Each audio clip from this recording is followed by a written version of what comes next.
Ofreneo's article, particularly on home working, entitled Industrial Home Working in the Philippines under the Philippine Labor Review, discuss about the classification of these home workers, and mostly they came from women, and they work mostly in manufacturing companies, where the manufacturing companies will give the specific job or the materials which will be done or performed not inside the workplace but outside.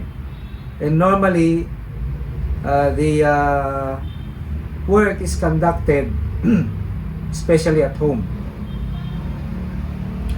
And as observed by Dr. Ofreneo, most of them receiving a very small amount of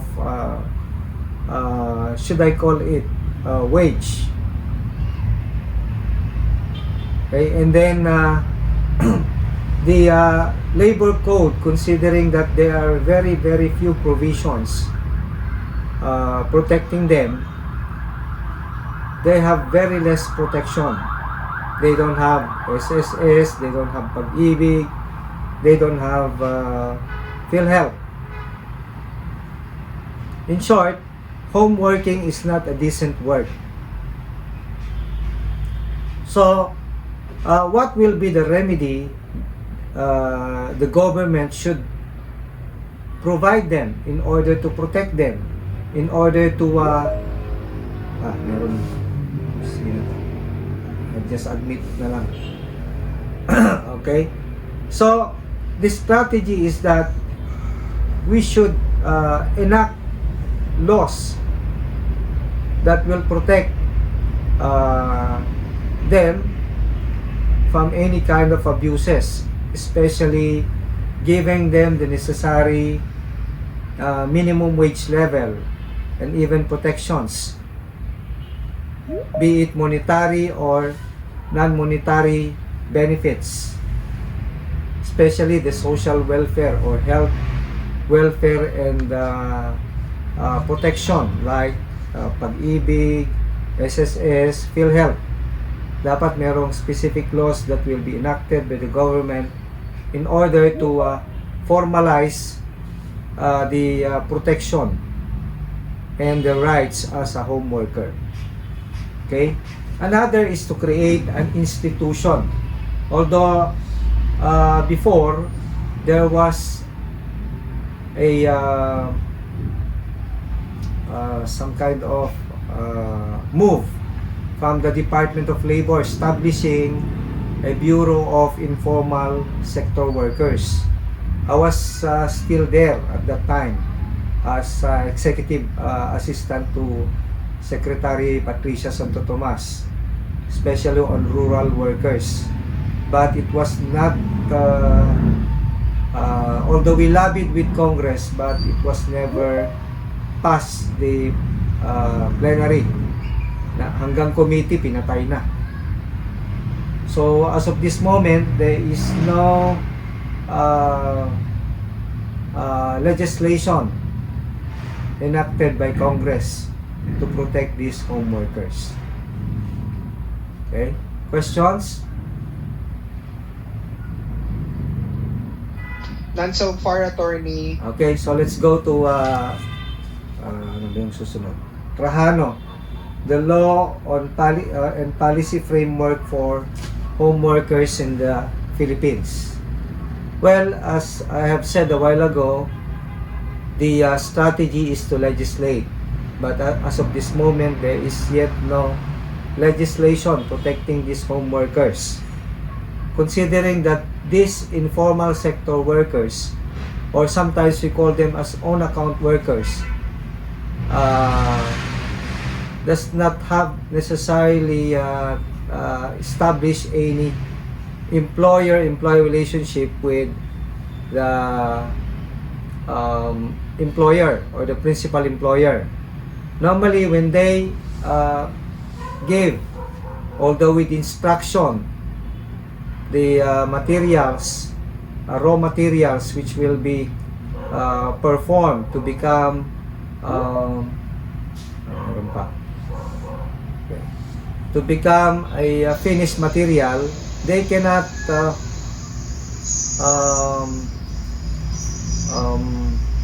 establish an employer-employee relationship. They only ended up as an independent contractor. So, since there is no employer-employee relationship, ang hirap establish yung benefits. And you cannot even file cases before the compulsory arbitration branch of the government because it will naturally be dismissed considering that there is no employer-employee relationship. Okay? Another is considering that there is an increase in the informalization of work, naturally it would result in the decrease of the formal sector workers. So, considering na lumiliit yung number nila, ay lumalaki pala, sorry. Lumiliit naman ang number ng formal sector. So, parang kung titingnan mo, ang labor code nagiging irrelevant na considering that there is already flexibilization, informalization of work, diba? Decompartmentalization of functions and responsibility. Most of these functions which supposedly undertaken by a core group of workers in the formal sector are now given to the informal sectors through outsourcing, diba? So, sana magkaroon tayo ng legislation on the informal sectors of society. Okay? Questions? Po. Okay, let's go to, baka mabilis ba o kailangan lang. To Confessor on equality for workers and some consideration. It's also a Philippine Labor Review. Although these are all old articles, pero still relevant up to this moment. Dahil ito naman yung mga basis ng ating mga latest legislations or would-be legislations like the informal sector, yung home working. Wala pa kasing legislation doon eh. Although meron definition sa labor code pero hindi naman in-underline yung mga protections of these home workers. Okay? So, for Confessor's article, in substance, it's all about women empowerment. Alam nyo naman na during the 70s, 80s, and even early 90s, diba? Workers are dominated by men. And those who catapulted to the position of CEO, president, and even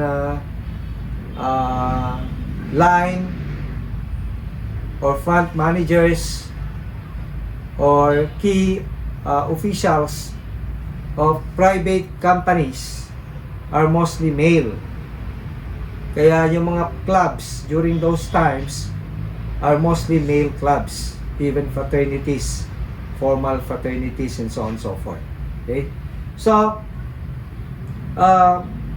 Confessor made this article in order to give consciousness to the, not only to the legislators, but also to the public in general, making women to be empowered,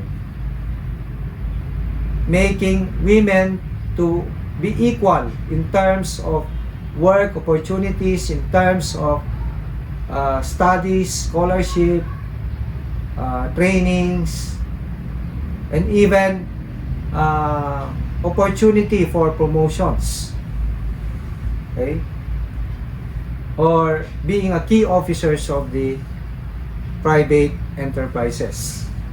So kaya meron na tayo ngayon yung tinatawag na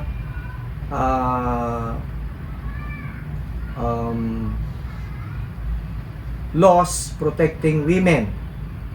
In fact, in our own constitution, it emphasizes the fundamental equality before the law of women and men, di ba? And women are considered they have an important role in nation building, parang gano'n. That's why there is already this which I will be discussing later on, yung Magna Carta for women, di ba? Meron na yung ano ba yun? The creation of an institution protecting women, like the National Commission on the Role of Filipino Women, yan, NCRFW.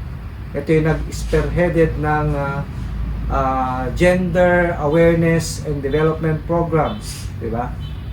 Okay? And we have also protecting women and even children against abuses. Meron tayo yung Violence Against Women and Children Act, Trafficking Act, diba? Trafficking of Persons Act, tapos yung mga an act prohibiting the exploitation of women. Okay? In fact, meron din tayong law that make March 8 yata yun, oh. March 8 being as being considered as special working day for women. Ang tawag nun, National Women Day, parang ganon, March 8. Oo. Okay? And then they strengthen the Bureau of Young and Women Bureau of Women and Young Workers, di ba? And then this Bureau of Young Women Bureau of Women and Young Workers, which is also one of the bureaus of the Department of Labor and Employment, is responsible for establishing seminars, trainings, and workshops on harassment cases, sexual harassment cases, and even promulgating guidelines on Safe Spaces Act. Ito yung Republic Act 11313. Ito yung bago, yung pambabastos law. Okay?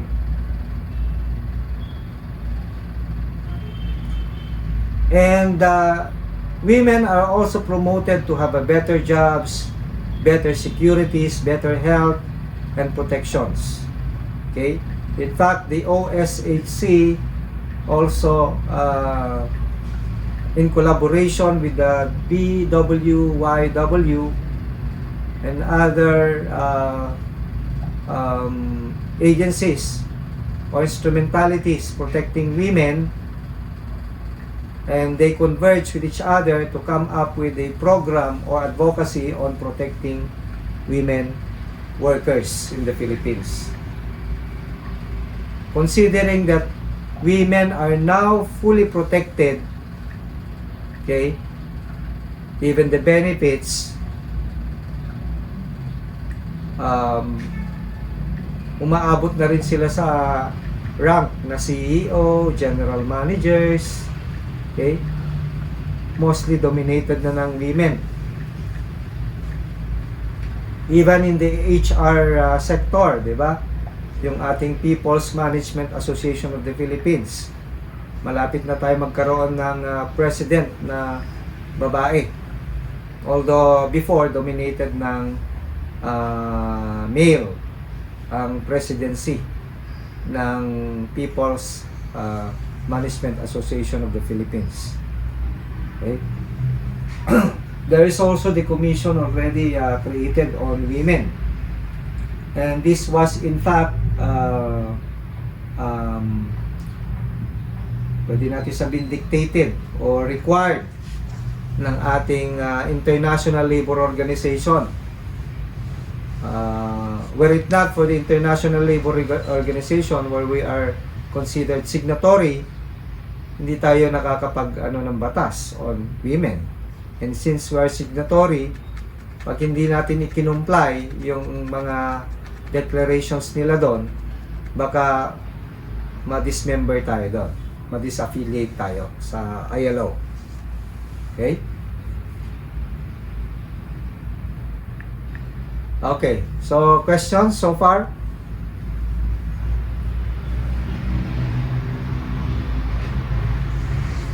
Hello?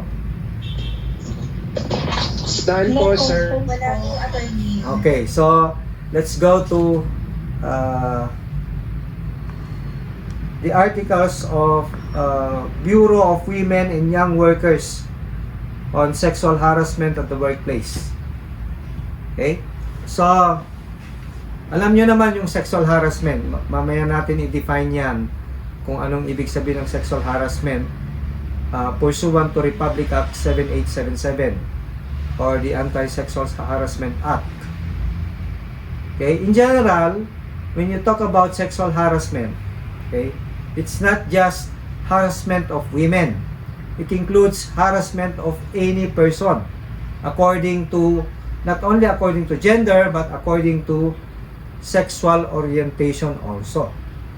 So, whether you are gay, lesbian, young, okay, or even vulnerable or open to harassment. Mga persons with disabilities, di ba?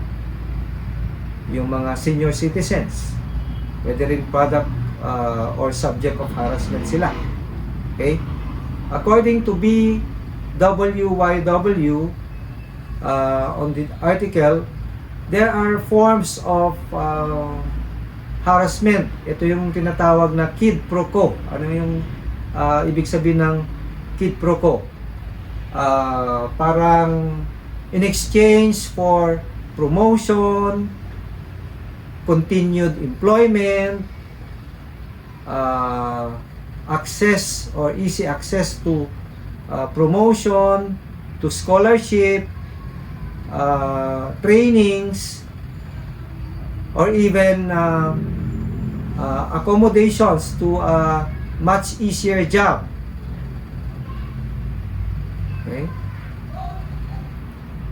The managers or the supervisors or even superiors, sabihin na nating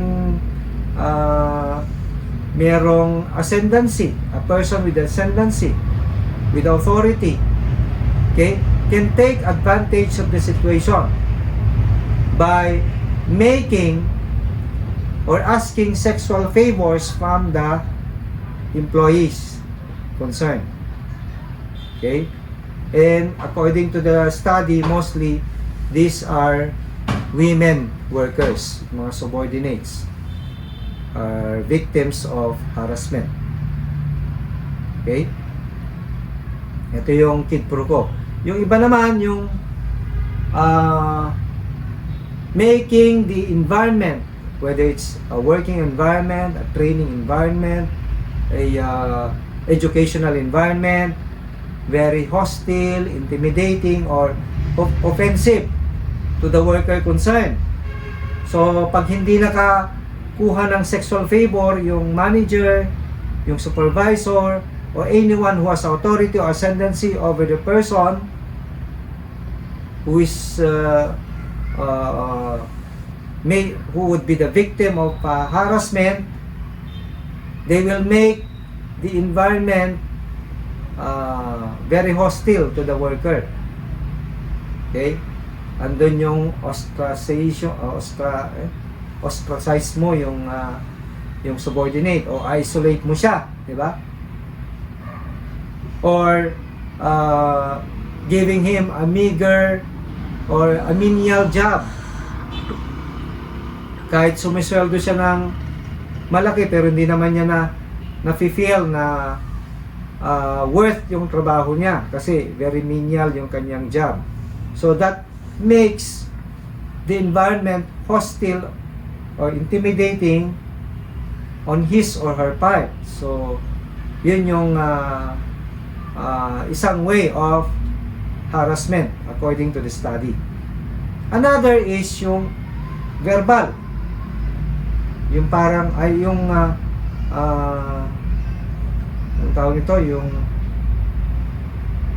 abuses.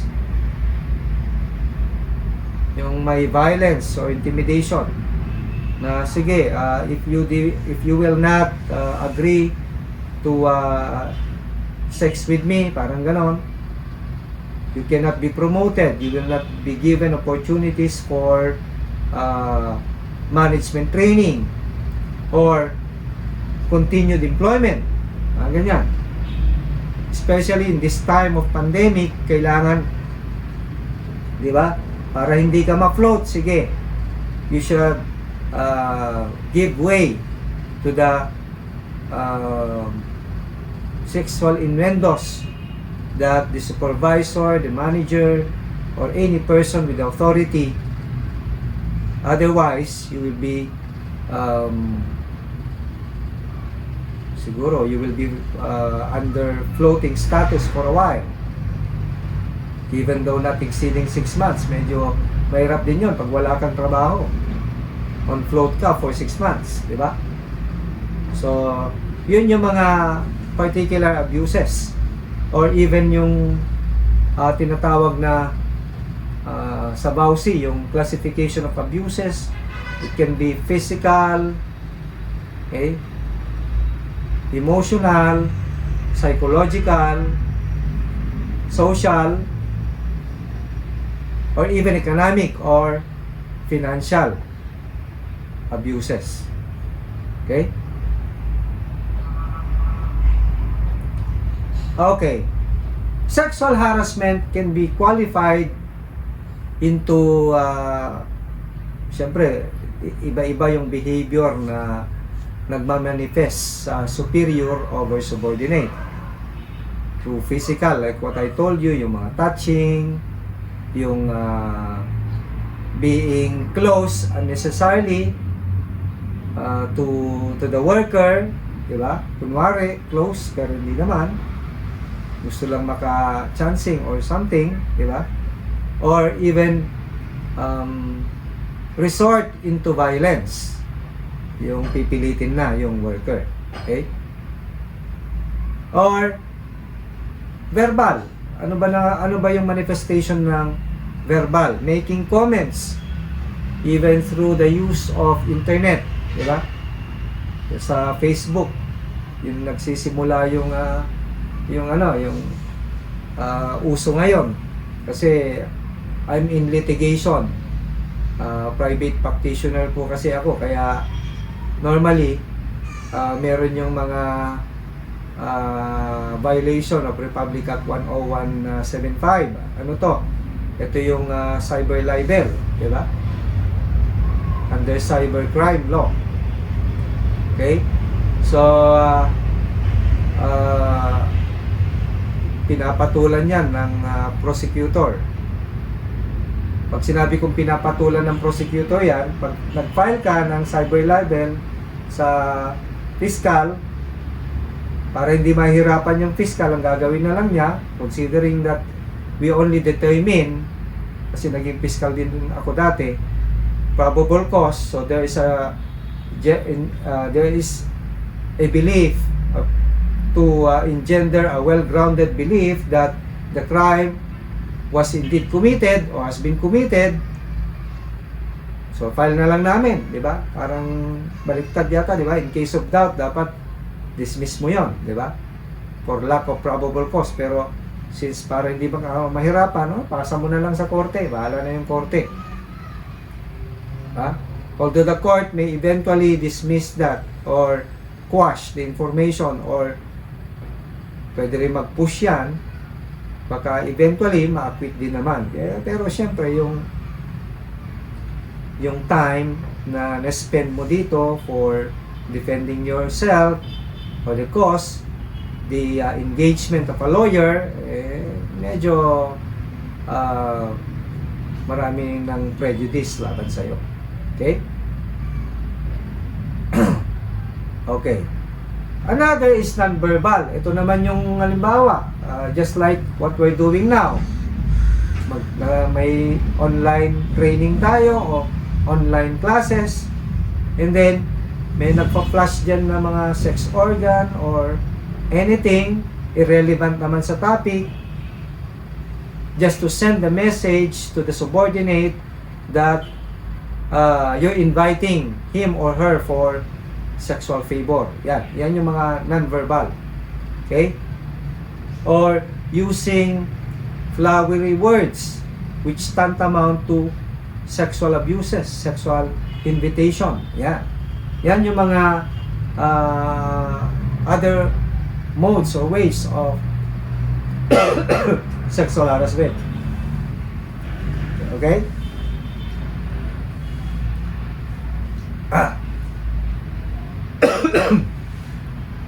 Questions? Yes po, attorney. Actually, pati rin po yung mga jokes po. Minsan nadadaan po sa ganun yung sexual harassment. Oh, tama. I have a question.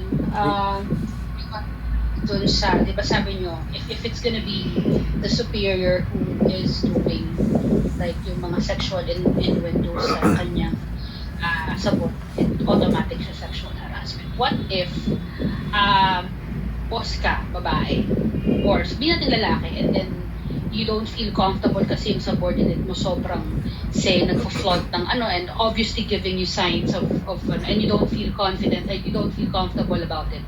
Can you, as a superior, file for sexual harassment against a subordinate, o hindi talaga kailangan ang sexual harassment is coming from a superior going to a subordinate? That's good. That's a good question. Well, since nag-post na kayo ng question na ganyan, I have to discuss Republic Act 7877. Kasi yun yung batas natin on sexual harassment. Just to define what is sexual harassment under Republic Act 7877, you can easily remember the terms I am wet iho. Again, I am, yung M, A-M, wet, as in basa, wet, and then iho. Okay, these are the elements of sexual harassment. So, I'll go one by one. How many persons involved in sexual harassment? Of course, there are at least 2 persons involved. You cannot have sexual harassment if there's only 1 person involved. That's not harassment, that's maybe enjoyment, di ba? Okay. Since there are 2 persons involved in sexual harassment, one or more may be the offended party, and 1 or more can also be the offender. So, dalawa kasi. So, 1 or more, and then another 1 or more on the opposite side. Okay. So, I define now. Sabi ko, I am wet iho. If the offender, I'm talking about the harasser in this case, okay, has influence, authority, okay, or moral ascendancy over the offended party. Ito yung naharas, the victim in this case, in a work, education, or training institution. Okay? So, wet na yon. Okay? Whose action, yung action ng offender towards the offended party, yung action ng harasser towards the person harassed, is intimidating, hostile, or offensive, then there is sexual harassment. So, answering or addressing your question a while ago, the subordinate cannot file, the superior cannot file sexual harassment against the subordinate.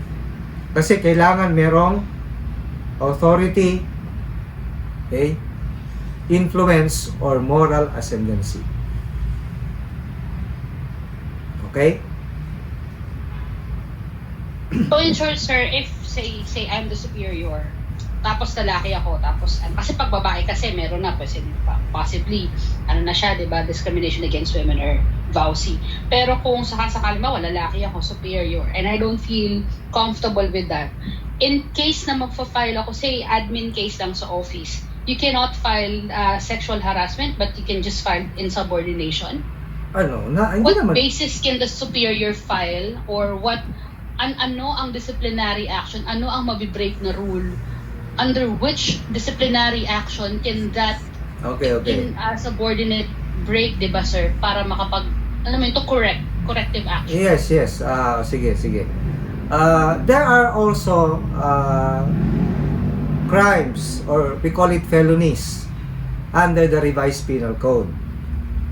Meron doon yung unjust vexation, acts of lasciviousness, okay? Meron din sexual advances to women, ganon. Which is punishable under the revised penal code. Another is yung sabi mo na kanina, yung Magna Carta for women, where there is also a penalty under Republic Act 9710. There is also kung merong relationship, dating relationship, yung Republic Act 9262, the Violence Against Women and Children Act. Okay, meron din yan. Another is, kung halimbawa medyo worse, doon tayo sa worse, yung may rape na. Pwede rin sa Republic Act 8353, amending the provisions on rape under the revised penal code. Meron din yung tinatawag, medyo light lang, yung gender-based sexual harassment na tinatawag, which is defined under Safe Spaces Act or Republic Act 11313. Ito yung pambabastos law. So, pwede ka mag-file nun. Now, you're talking about administrative case. Di ba sa administrative case, meron ding offense na nakalagay doon, commission of a crime against the person of the employer or any of the duly authorized representative. That is also an administrative case.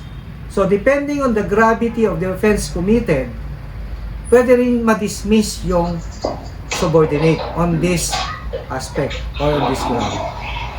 Okay? Did I address your question?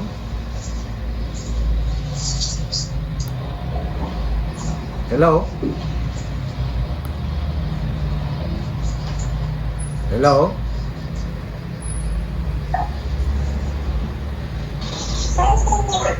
Hello? Nasagot ko ba yung tanong?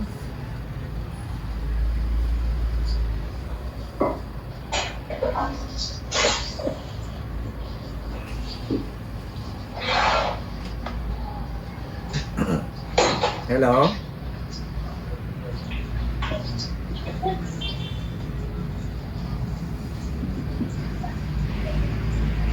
So did I answer your question? Hello? Sir, naputol po ata si Abel. Na-disconnect po ata. Hindi bali, pakishare na lang kasi we have no time for that. Okay. So, I think, saan na ba tayo? Baldos? Job discrimination against women?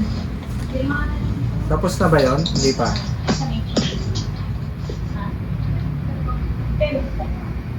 Hello?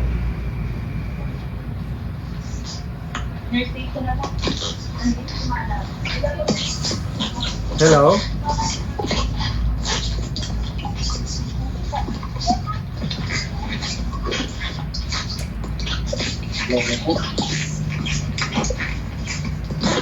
Papahirapan ko itong mga puta. Hello? Ano yan? Parang may naririnig na iba sa Ano yun?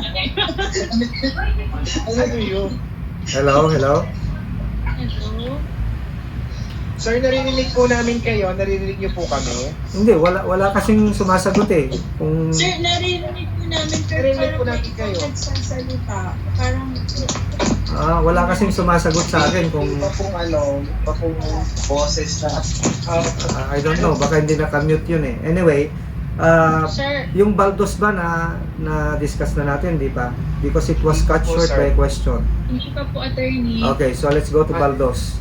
Paki-share na lang yung yung question, yung sagot ko doon sa nagtanong. Sir, narinig ko na po. This is Avon po. I was Okay. able to hear the question, the answer po to my question. So, thank you. Okay, okay. Meron din po akong follow-up question about this kasi sa company po namin, we have very strict policies when it comes to sexual harassment. Na even yung, say, narinig ko lang na joke between two males about something sexual and I'm subordinate, can I file a sexual harassment against my boss and although yung joke naman hindi directed sa akin, sir. Tipo, I just felt offended by it as a woman. Can I file for sexual harassment even if it's just joking with another colleague of mine? Well, Kasi sa amin, sa company, medyo strict siya. Even if hindi ako kasama sa usapan but I felt offended, I can file. But is that also part of this law that we're discussing today? well, in that case, you have to strengthen, you have to clarify your policies and guidelines. In fact, even in the law, it provides that a company should have at least two code of discipline and investigation. One code of discipline for general offenses and another code of discipline for sexual harassment cases. So, for your code of discipline and investigation, you have to clarify that a sexual harassment can be made either directly or indirectly. Verbal or non-verbal gestures should be punishable. And then, you come up with a matrix. Ano maingay dyan?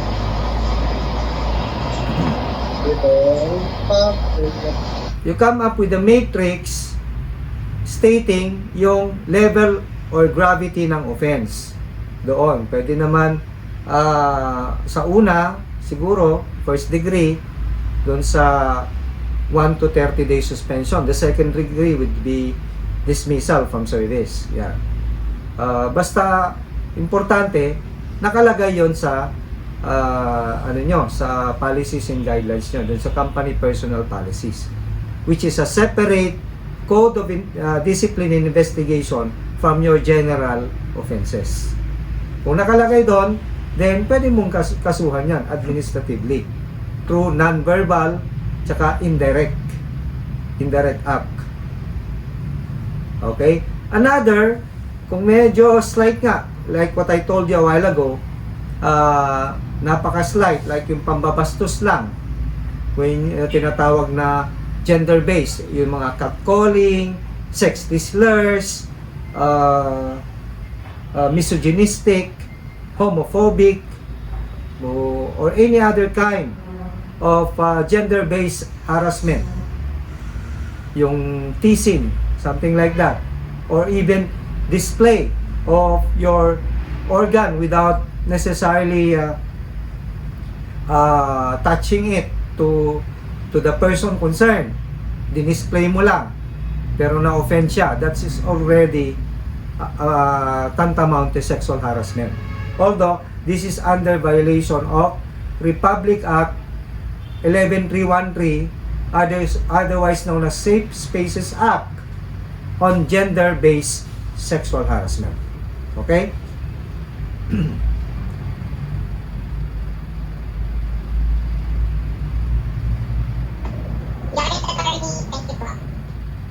Understood po, Okay, attorney. okay. So let's go to Baldos on job discrimination.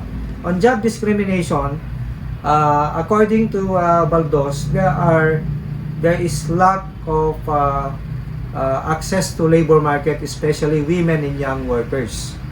Okay? Meron yung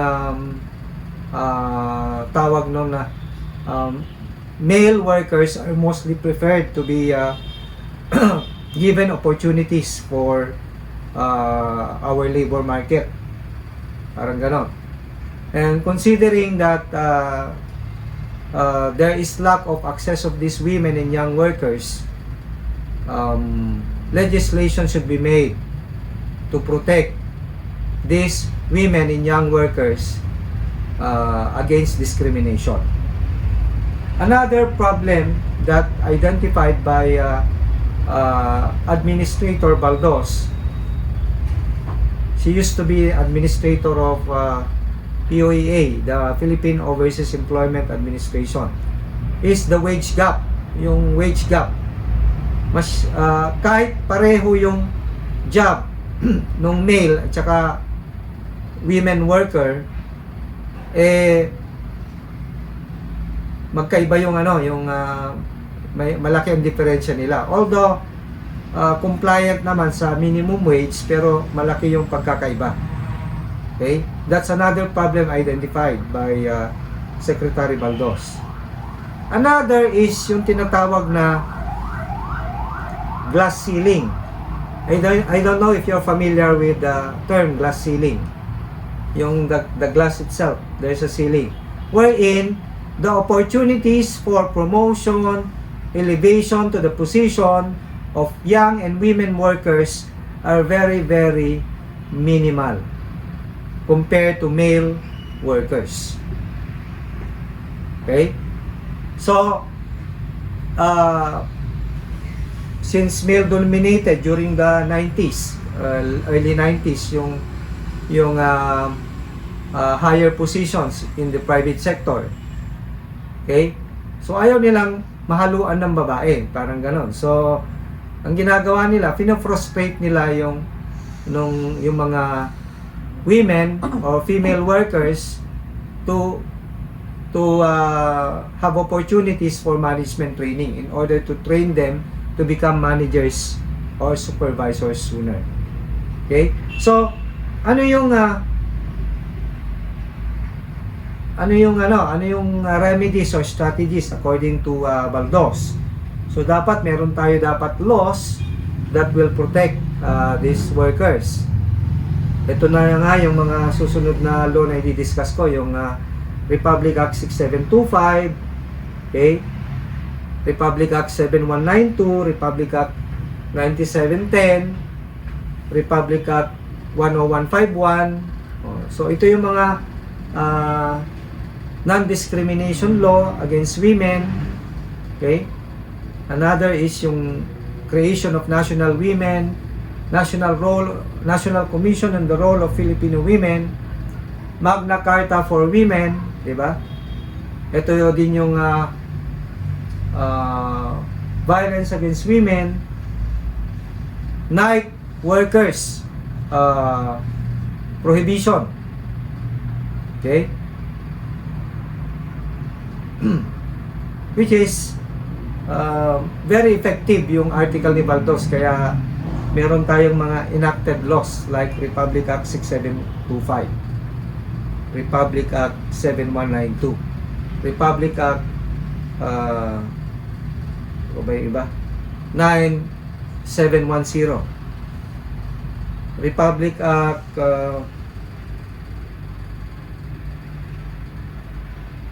10151, and so on and so forth. Okay? So, questions? And so far po, attorney. Now, if the regional director decided the case, where should you appeal that? you should still appeal the same either with the Secretary of Labor, okay, an ordinary appeal, or with the National Labor Relations Commission. Okay? So if the appeal was with the Secretary of Labor, any decision of the Secretary of Labor shall become final and executory, unless the same may still be questioned through a petition for certiorari on the ground of grave abuse of discretion amounting to lack or excess of jurisdiction. Now, this time via petition for review on certiorari with the Court of Appeals. Okay? Now, if the case is with the National Labor Relations Commission, then still with the Court of Appeals via petition for review. Now, the case of the labor standard enforcement framework, this is a voluntarily auditing. That's why they hired pool of experts like the Nestle, where I used to be with the auditing team, auditing whether they're compliant or not. And this compliance recommendation will just be forwarded to the Department of Labor for easy evaluation on the matter. And if it's in compliance, then the Secretary of Labor to the duly authorized representative, particularly the Director of the Labor Amelioration in Workers Division or the Labor Relations Division, may just issue a compliance certificate. Okay. On the other hand, for drug free environment rules, when a person is possessing a prohibited or regulated drugs, possessing lang, possession, or selling, that is automatic or part or subject to a disciplinary action. Alam nyo naman na possession is considered commission of an offense, and that's tantamount to dismissal. Pero kung use of prohibited or regulated drugs in the workplace, dapat ang obligation ng employer is to subject the person to rehabilitation muna. And then, the rehabilitation shall be at cost of the employer. Should the rehabilitation, despite being rehabilitated, nag-continue pa rin to use that drug, then it is already, this time, can be subject for disciplinary action. Okay. Yun yung mga salient and important parts of these department orders. The discrimination as to employment favoring male over women was already incorporated in these articles, which is under 6725, the male workers favor on employment opportunities, continued employment, promotion, scholarship, and the like. And under this article, it is unlawful on the part of the employer to favor male over female. Yun yung Republic Act 6725, which was already incorporated in the Labor Code as amended. Okay? Republic Act 71, yung susunod, 192, the one that established the National Commission on the Role of Filipino Women. Sila yung unang nag-develop nung Gender Awareness and Development, yung GAD. Oo. Ito yung issue on radical feminism and modernized feminism. Parang gano'n. Now, this article should be discussed together with the Magna Carta for Women. And you know for a fact that Magna Carta for Women gives equal opportunities already to women in military training, di ba? Military education, ganon. Health, ano pa ba yan? Security. The women also are protected against violence, equal treatment, equal access to training, seminars, and other monetary and non-monetary benefits, ganon.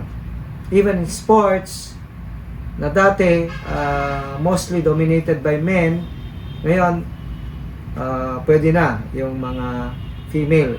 Di ba sa military, police, even a portion already, or a proportionate number must be enrolled by the military academies or police academies. Dati wala eh. Hindi pwede ang women. Now, allowed na sila. Dati, even if you are already commissioned by the police or the Philippine National Police or by the Armed Forces of the Philippines, binabawalan ang women to become an operation officers, parang ganon, yung sa mga operation, or to head a station, parang ganon. But nowadays, allowed na. Meron na tayong women officers na chief of police or chief ng ng infantry or something. Okay? Ang hindi lang allowed sa kanila is yung mga special trainings, katulad ng SWAT, yung sniper, o yung mga siguro yung sa death squad team, mga ganon, where only male are considered, kasi considering yung syempre yung difficulty nung training. Even sa Coast Guard, hindi allowed yung women to go deeper than parang mga 500 meters, parang ganon. Hanggang doon lang sa 300, something like that. May ganon eh, na directive. Okay? So, there are several laws already promulgated by Congress that protects women, as I've said a while ago. Ito yung anti-trafficking, ito yung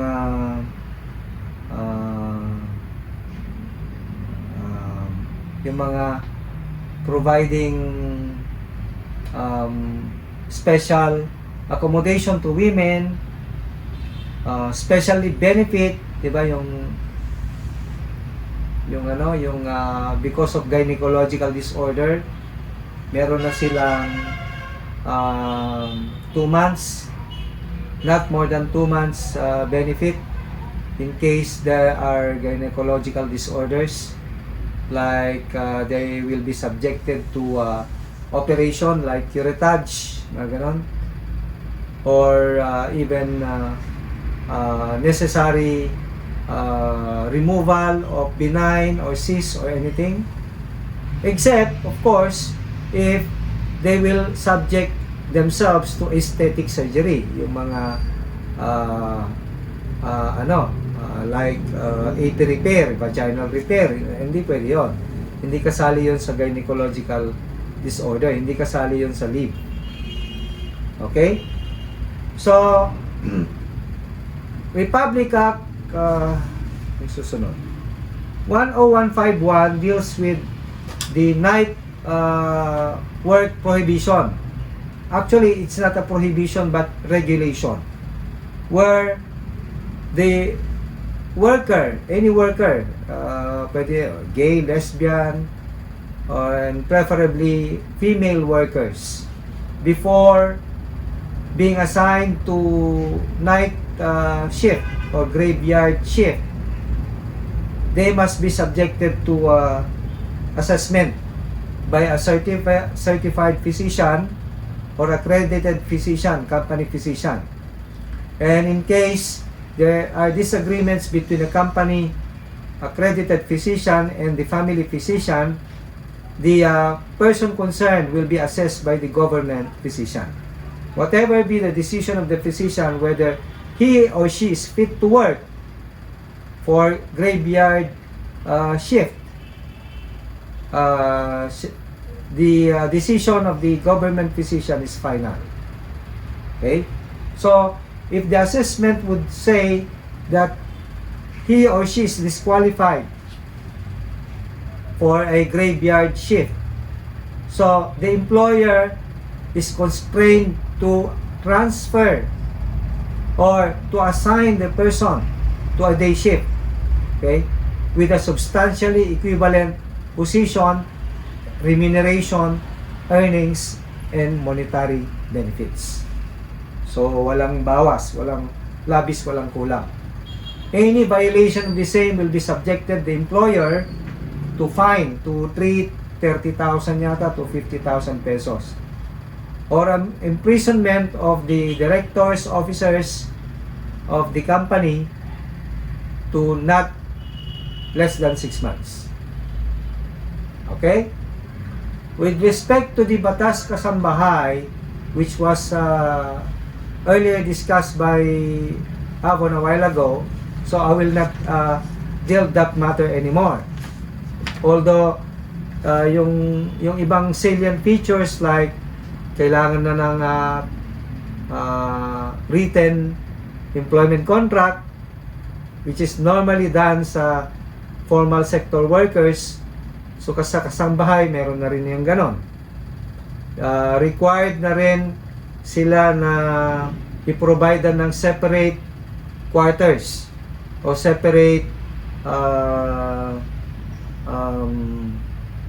na implement yung privacy nila. So sabihin nyo, sir, paano halimbawa studio type lang yung condo namin? Kailangan bang i-divide pa yon? O dapat meron, 'di ba? Kung yung may joke nga diyan, kung yung amo isa lang yung kwarto o may division lang, like yung mga division na 'di ba yung parang tawag nito, yung adjustable, okay? Dapat may division yung kasambahay. So parang lalabas, ikaw na lang dun sa sala, yung kasambahay nandun sa kwarto. Parang gano'n. Another is ang minimum wage, like what I said a while ago, 5,000 sa Metro Manila. And if it's already 5,000 pesos ang binibigay mo, you can require the kasambahay to share in the payment of premium contributions to SSS, Pag-ibig, and PhilHealth. Okay? Under labor advisory, sa labor advisory, number 10, series of 2018, bukod dun sa service incentive leave with pay, bukod dun sa rest day period nila na 24 consecutive hours, okay, meron din sila, allowed din silang mag-leave under Solo Parent Act, under VAUSI, okay, under maternity, okay, leave with pay. So that is already required under Labor Advisory number 10 series of 2018. So bukod doon, meron pa silang ganon na leave. Okay? Okay? Any questions on this special group of workers? None po. Okay. Let's go to Wala, attorney. let's go naman to Department Circular number 2 series of 2018. Ito yung addition doon sa sinabi ni Avon a while ago on young workers.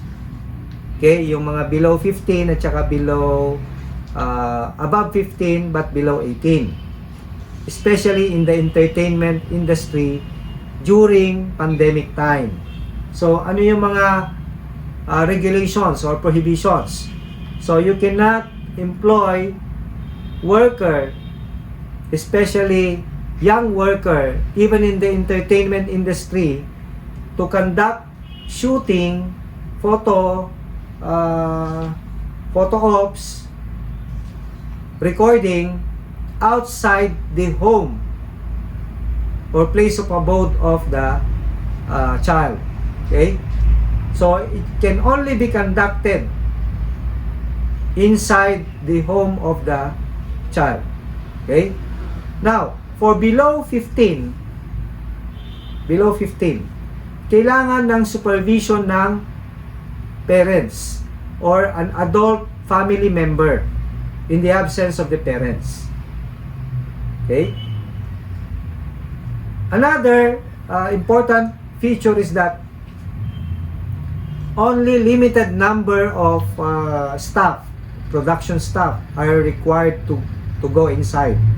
Others are on a audio-video conference, yung online yung in fact, kung mamarapatin pati yung director, pati yung mga screenwriter and so on, normally yung nakalagay na pumapasok lang doon is yung mga who do the dirty works, yung nagre-record talaga.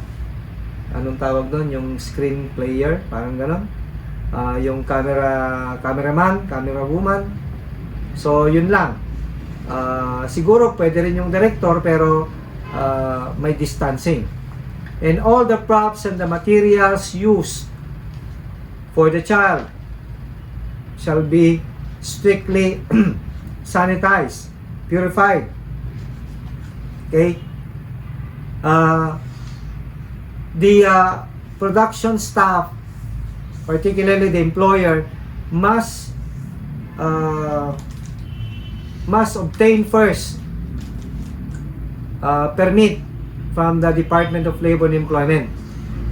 Dapat may dole permit muna for below 15. Yung naman above 15, below 18, hindi naman kailangan ng dole permit, pero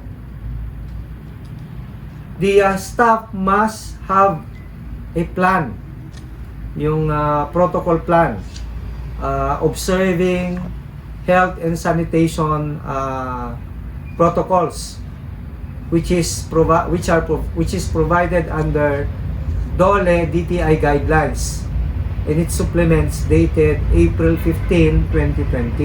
August 15, 2020. Okay?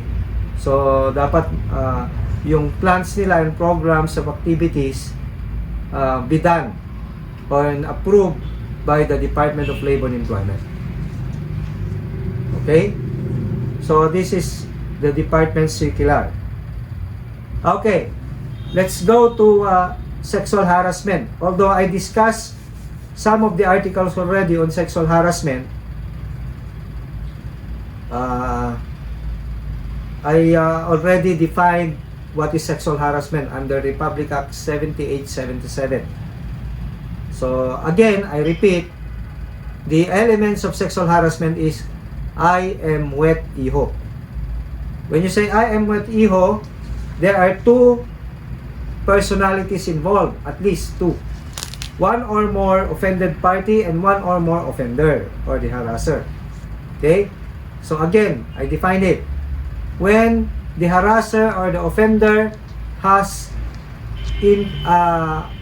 influence, authority, or moral ascendancy over the victim or over the offended party or the person harassed in a work, education, or training institution, whose action, the action of the offender towards the offended party, is intimidating, hostile, or offensive. Kaya nga, I am wet iho.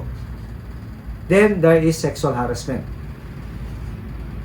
When you ask for sexual favor in order to pass grades in an educational institution, in order to pass the training in a training institution, in order to be promoted or to stay at the workplace for a continued employment in a work environment, then there is sexual harassment. Okay?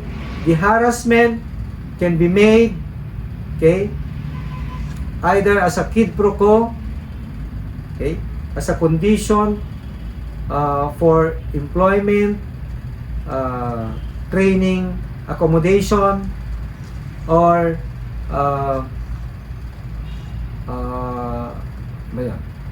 education, like graduation or passing the course.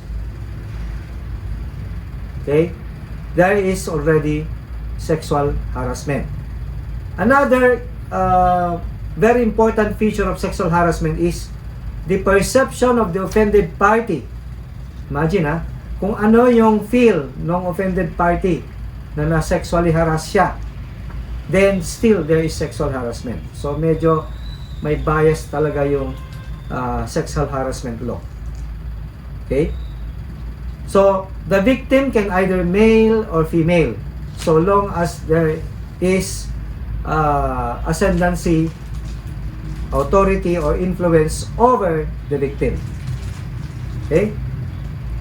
So ito yung mga, well, sexual harassment, another essential feature is the employer is required to come up with a separate code of discipline and investigation.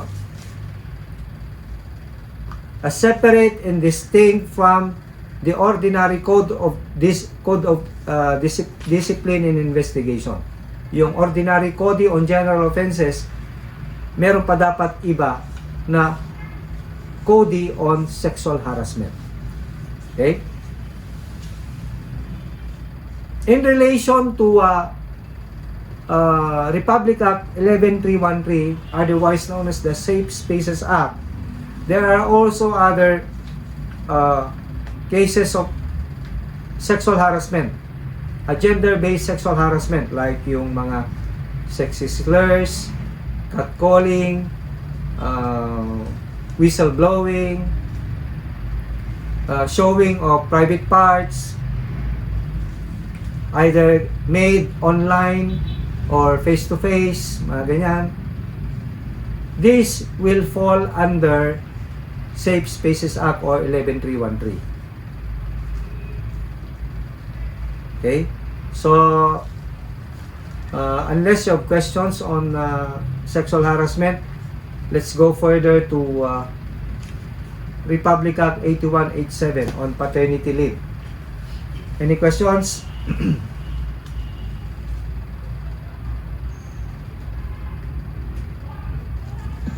None, sir. None po. Okay, so let's go to paternity leave. Well, paternity leave is given or afforded to a qualified married male employee who is actually, ito yun actually cohabiting with the female or with the wife. Okay? So, kung common law spouse lang, hindi ka qualified. O kahit wife, legal, pero kunwari, it's actually impossible for you to be with the person, be with the wife, dahil nasa Marawi ka, yung wife nandito sa Manila, very impossible to cohabit, then you are also not qualified. Baka iba yung paternity leave mo, baka iba doon, iba yung maalagaan mo, hindi yung wife. Okay? Now, this applies only to first 4 deliveries. Now, what if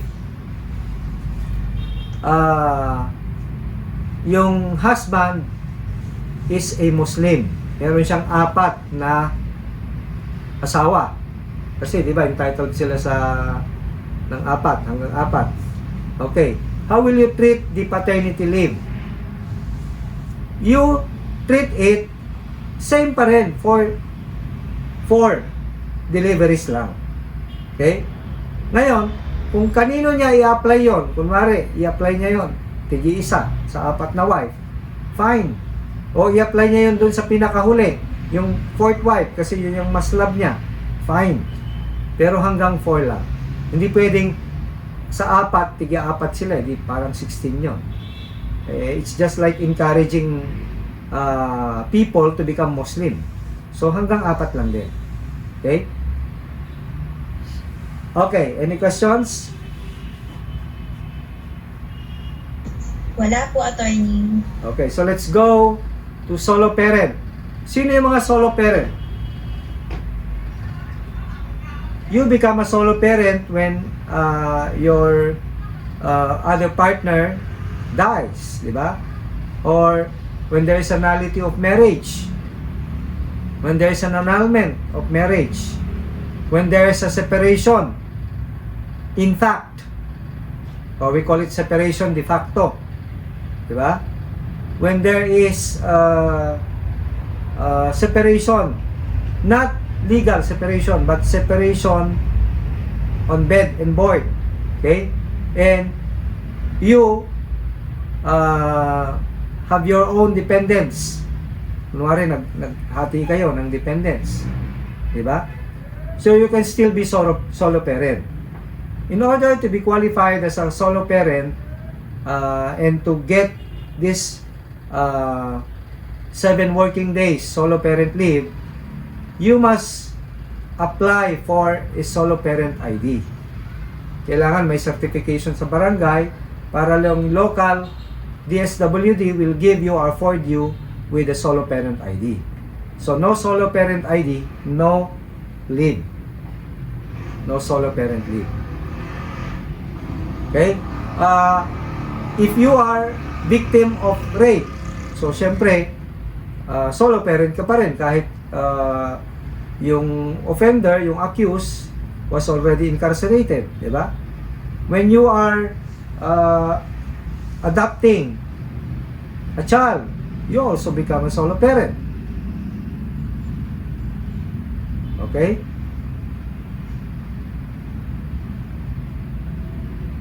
So, any questions?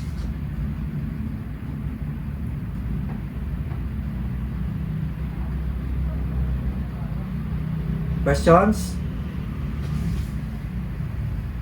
No questions po. So, I think that wrap, unless you want to continue with Roman numeral 5, articles 78, 79, 280, 279, 280, and 281 of the Labor Code of the Philippines. Pwede pa naman ako kung gusto nyo pa. Or it's already information overload. Medyo mahaba kasi yung diniscuss natin. But I can still discuss that. Want to continue? Sir, pag-usapan na lang po natin yung regarding sa policy paper. Kung pwede po ma-extend yung deadline instead na 12 of December. Kung sa total naman hanggang January, hindi ko alam if I'm not sure, hanggang January 22 yata yung January 22 po yung Yes, yes. ni UP. I Sa believe, deadline po sa grades. So what I can extend, kasi syempre magche-check pa ako, what I can extend is siguro hanggang, sabi na natin, ayaw ko naman ma-spoil yung inyong Christmas party. So baka pwede natin ng hanggang first week of January. First week of January po. Yes. First week. So, po. Para at least yung party nyo, sige, go ahead with your party.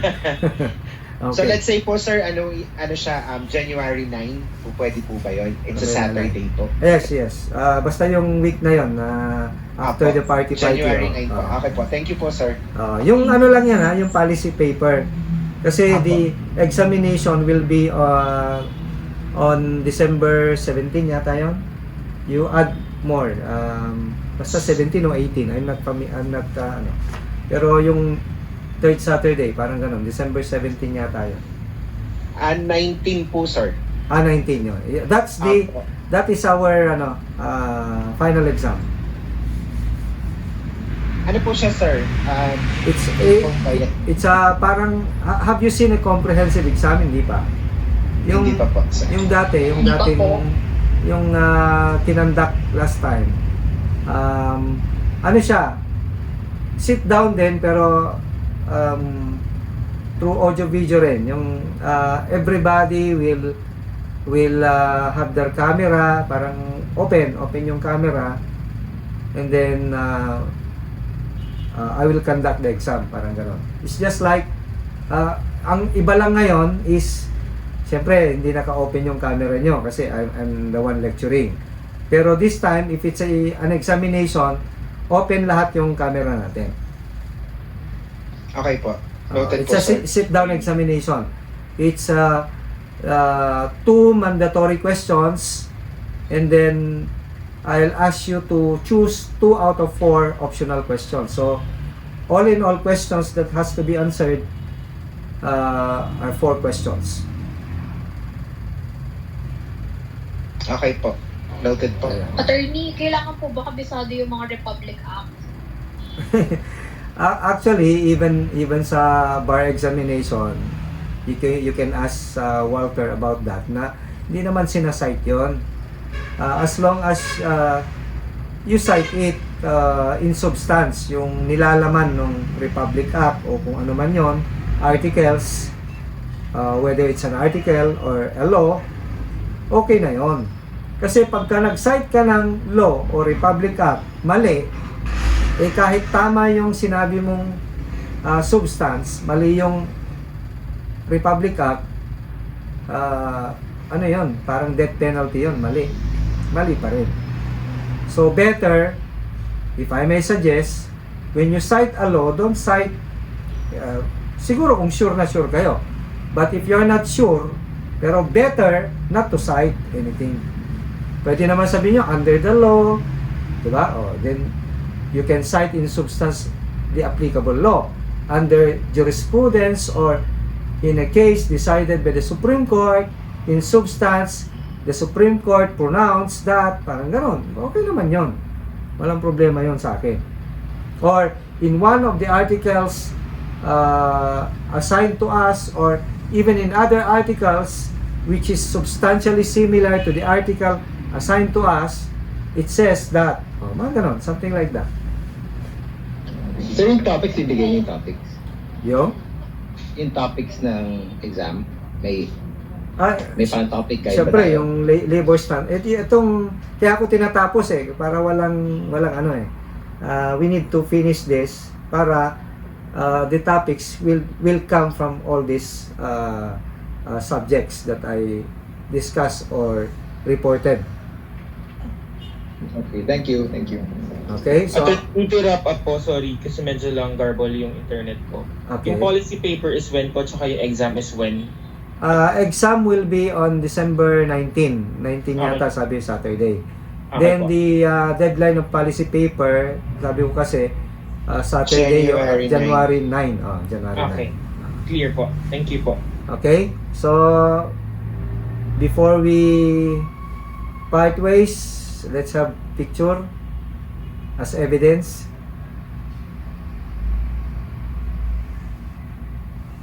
Okay, attorney, sige.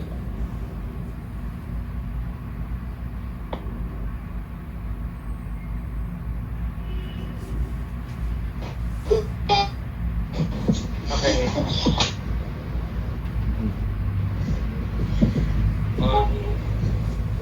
Smart. Tapos water.